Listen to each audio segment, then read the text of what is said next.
So how do we deal with some of the very difficult situations when you're facilitating a group? So here are some of the scenarios I want to share with you. What if you ask a question, no one answers, and how can you break this silence in the group? I'm sure all of us have experienced that, especially in an online setting. It seems to be so quiet when people, like everybody, is just unmute themselves. So how can we break the silence? Here are some of the few tips that I can share with you. First of all, sometimes if you don't have a good icebreaker, remember, connect before content. Now, if you have this icebreaker, get to know each other first, the group, for sure, I'll tell you, guarantee it will be very, very, very, very quiet. Because most of the time, when people are they don't feel comfortable, don't have the trust being built, it's so hard to share. So make sure it's a great investment to invest in your icebreaker and spend time to get to know each other. Another thing you can do is give encouragement intentionally and specifically. I think culturally, in Asian culture, we don't easily sometimes give encouragement very easily. I think just the way we're being brought up in our own families and just the whole atmosphere, I think personally I experienced it. But when I actually moved to Canada, I feel a huge difference of a different culture where they are so encouraging. They always praise you first, give you encouragement first before they give you the criticism. I think this is such a wonderful thing that we should learn, especially if we were bounded and being raised in an Asian culture, that we have to learn to give encouragement intentionally. So as you will discover, as you will being intentional, being encouraging and affirming, your class will just come alive. And assign the students in numbers. Sometimes, if they know in advance, they will be sharing which questions so they can prepare beforehand. That might be a good option. Let's say you already assigned Mary, you will answer number 1, and Peter number 2, and Paul, you will answer number 3. If that's applicable to you. And I find this method is helpful, that people would know beforehand this will be the question they will answer.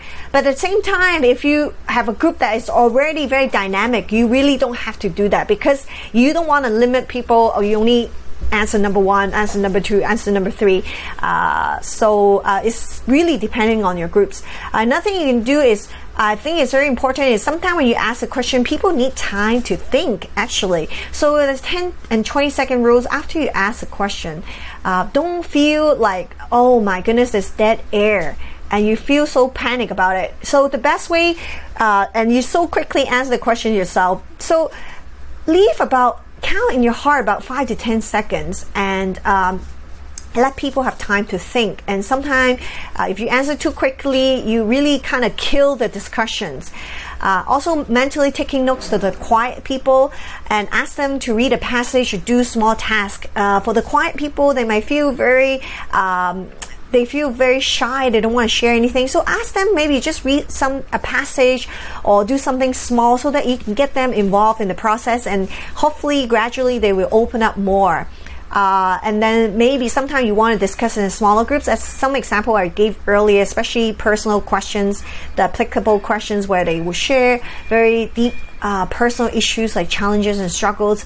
It's not appropriate to share in a big group. So you might want to break it up in a smaller group, in pairs, especially ladies with ladies, guys with guys. So then it's more fruitful. And I personally experienced it in groups like this, in a smaller groups, actually build a lot of good relationship between the group members, so they feel more drawn to the group. Clarify, rephrase some of the questions, use shorter sentences and simple words. Sometimes we may ask the question is very complicated, they don't know what you're saying, and you might just need to clarify and paraphrase, rephrase the questions again. Other things you can do, don't ask a question to the entire group. Why? Sometimes I'm sure you've experienced it in an online setting. So you ask a question, so what do you all think? And you wait for a long time and no one answer. So here's some tricks that you can do.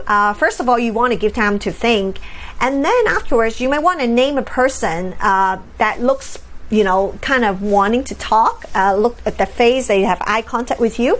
So you want to name a person, and before you say that, you might give some context. So now I'm talking about forgiveness. We've been talking about forgiveness.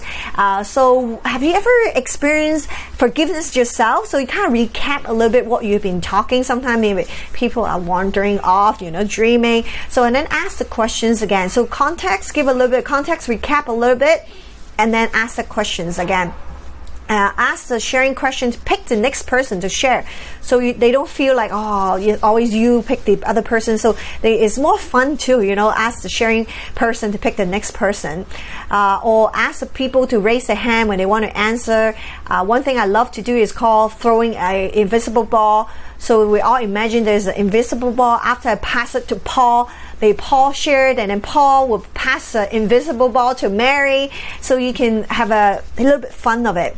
Maybe also another idea is calling 2 to 3 people at the same time for any sensitive questions. So instead of calling like, Mary, can you answer this question? You might want to say, so Mary, Patrick, or Lucy, can one of you answer this question? So they don't feel like you're pinpointing at them, especially something is they may not know the answer, they feel embarrassed. So that may be a good strategy as well. Another thing you can try is if in a quiet room, if your audience or your learners are in a quiet room, maybe just help them to unmute themselves the whole time, so that it will be a more natural conversation. So you might not necessarily have to unmute everybody, especially if their environment is kind of quiet and the flow of conversation is more natural and is more engaging. Watch the body language. Sometimes if they lean forward, then you know that they wanted to talk.